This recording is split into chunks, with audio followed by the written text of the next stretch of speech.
ในแต่ก่อนนี้มูลนิธิអំពីវីរភាពរបស់នារីខ្មែរម្នាក់ក្នុងសម័យខ្មែរក្រហមគឺអ្នកស្រីហួតបុប្ផាណាអ្នកស្រីហួតបុប្ផាណាមានឈ្មោះក្រៅហៅថាមុំជាកូនស្រីរបស់គ្រូបង្រៀនម្នាក់នៅស្រុកបារាយខេត្តកំពង់ធំបុប្ផាណាជានារីម្នាក់ដែលមានចំណេះដឹងនិងមានគូដណ្ដឹងម្នាក់ឈ្មោះលីស៊ីថាតែដោយសារតែភ្លើងសង្គ្រាមនាងត្រូវបានទទួលរងនៅវិនិស្សកម្មជាច្រើនក្រោមរដ្ឋប្រហារឆ្នាំ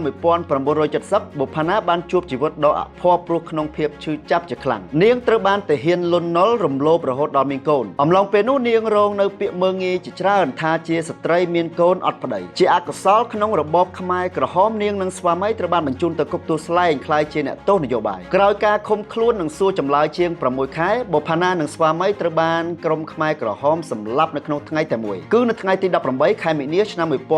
1977ក្រោយមរណភាពរបស់បុប្ផាណានាងបានបន្សល់ទុកសម្បត្តិឆ្លងឆ្លើយរវាងនាងនិងស្វាមីជាច្រើនសន្លឹកដែលជាកំណត់ត្រាស្នេហានិងការតស៊ូតែមួយគត់ដែលគេបានរកឃើញនៅក្នុងរបបដ៏ឃោរឃៅមួយនេះជីវិតរបស់បុប្ផាណាបានបង្ហាញអំពីការតស៊ូនិងភាពក្លាហានរបស់នាងក្នុងរបបប្រល័យពូជសាសន៍ខ្មែរក្រហមហើយក៏បានបំផុសចេញជាសៀវភៅប្រវត្តិសាស្ត្រជាច្រើនរួមជាមួយនឹងភាពយន្តដែលជាភស្តុតាងដល់ប្រជាជនជំនាន់ក្រោយស្វែងយល់សប្តាហ៍ថ្ងៃឯកសារចម្លើយសារភាពនិងឯកសារពាក់ព័ន្ធដទៃទៀតរបស់អ្នកស្រីនិងស្វាមីមានតម្កល់នៅក្នុងបណ្ណសារសារមន្ទីរគុកទួលស្លែងអរគុណអ្នកទាំងអស់គ្នាដែលបានមើលវីដេអូនេះពីដើមរហូតដល់ចប់យើងនឹងជួបគ្នានៅក្នុងវីដេអូក្រោយៗទៀត and remember be kind and stay curious